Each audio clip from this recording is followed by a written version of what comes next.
Well, Maurice and Christine, his honor emerged from his meeting with the president-elect, and he delivered a speech. He was reading from notes in the black plastic binder that he brings to most of his public events. Let me put my cards on the table.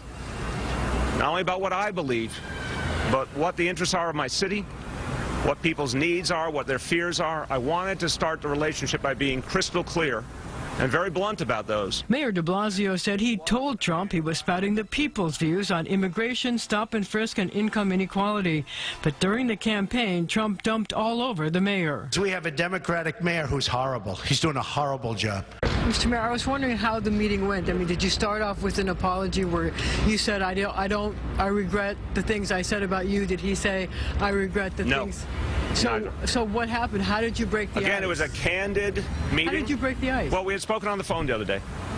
And so if there was a breaking ice, it was that. I think even people who have very real differences can still have a dialogue. Mr. Mayor, the things that you were telling him are sort of opposite from the policies that he espoused during the campaign. Did you get a sense that he was listening to you and that he would take your advice as real, or was he dismissive? I'm not going to, Marcia, I'm not going to assume based on one meeting what the outcomes will be. It was important to have the meeting.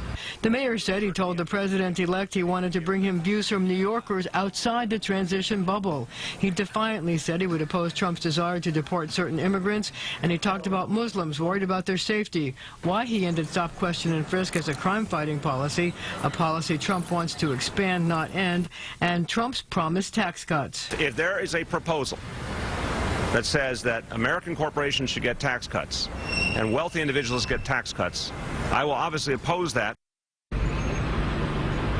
Well, the de Blasio-Trump meeting seemed to be in stark contrast to when Mr. Trump visited the White House last week.